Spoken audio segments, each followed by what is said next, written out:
یا ایھا المدثر قم فانذر وربک فکبر، اے لحاظ میں پڑھ کر لیٹنے والے صلی اللہ علیہ وسلم، اب کھڑے ہو جاؤ، کمر کس لو، لوگوں کو خبردار کرو کہ مرنے کے بعد دوبارہ تمہیں زندہ کیا جائے گا، پھر تم سے حساب لیا جائے گا۔ فیما کنتم، جن حالات میں زندگی گزار رہے تھے جناب آپ، کیا اسلام کا غلبہ تھا؟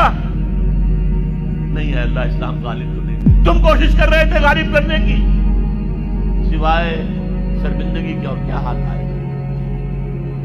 اللہ تعالیٰ کی حجت قائم ہو جائے گی۔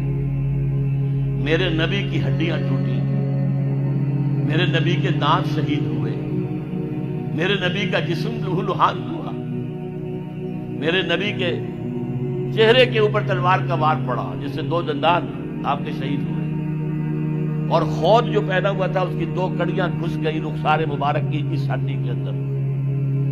ان کو ایک صحابی نے دانتوں سے پکڑ کر کھینچ کر نکالنا چاہا، ان کے دانت نکل گئے، وہ ہڈی وہ نہیں نکلی، وہ کڑیاں لوہے کی۔ پھر جیسے بھی ہاں کر کے نکالا گیا تو خون کا فوارہ چھوٹا ہے، اتنا خون گیا کہ آپ بے ہوش ہو کر گر گئے، اور خبر مشہور ہو گئی کہ حضور کا انتقال ہو گیا۔ یہ ساری تکلیفیں کس لیے اٹھائی تھی؟ کیا حضور کو اچھا نہیں لگتا تھا کہ اچھا بھلا گھر ہو، کھلی فضا ہو، اچھا خوبصورت ماحول ہو، بچے ہوں اور ہر طرح کی آسائشیں ہوں؟ اس کو پسند ہے؟ یہ صحابہ کرام کیا کر رہے تھے؟ فاقے کر رہے ہیں، فاقے پر فاقہ کر رہے ہیں۔ غزوہ خندق میں حکم ہو گیا مشورے کے بعد کہ خندق کھود دی جائے، دفاع کی ایک ہی شکل۔ اب سردی کا موسم ہے شدید، کئی وقت کا فاقہ ہے، پیٹوں پر اپنے پتھر باندھ رکھے ہیں اپنی چادروں کے ساتھ کس کر کہ پیٹ دوہرا نہ ہو جائے، کمر دوہری نہ ہو جائے۔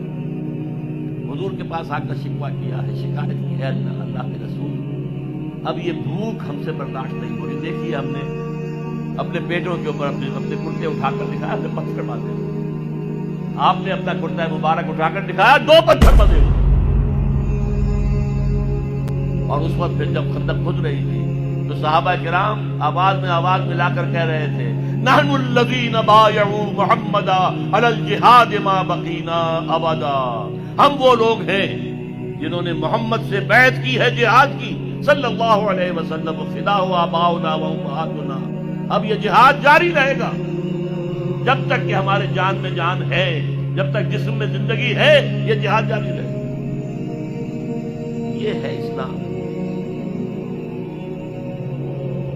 یہ شہادت گاہ الفت میں قدم رکھنا ہے۔ لوگ آسان سمجھتے ہیں مسلمان ہونا، مسلمان تھے صحابہ کرام رضوان اللہ تعالی علیہ مجمعین، جیسے انہوں نے آپ کو وہ جو ایک شعر ہے اکبر الہآبادی کا، تو خاک میں مل اور آگ میں جل، جب خشت بنے تب کام چلے، تو باقاعدہ انگاروں پر لوٹے۔ آپ کو معلوم ہے حضرت خباب بن الارت رضی اللہ تعالی عنہ بلایا گیا، آؤ، آ گئے، ان کی نگاہوں کے سامنے دہکتے ہوئے انگارے زمین پر بچھائے گئے، اتار دو کرتا، اتار دیا، لیٹو اس کے اوپر، لیٹ گئے۔ اب جب ان پہ انگاروں پر لیٹے ہوئے تھے تو کھال جلی پیٹھ کی، اور پیٹھ پر چربی ہوتی ہے، چربی پگھلی، اس سے وہ انگارے ٹھنڈے ہوئے۔ وہ ہاتھ نہیں اٹھایا انہوں نے، کیونکہ حضور کا حکم تھا، نو ریٹیلیشن، کوئی جوابی کارروائی مت کرو، جو ستم آتا ہے جھیلو، جو ظلم ہوتا ہے برداشت کرو، جو تکلیف آتی ہے جھیلو اور برداشت کرو۔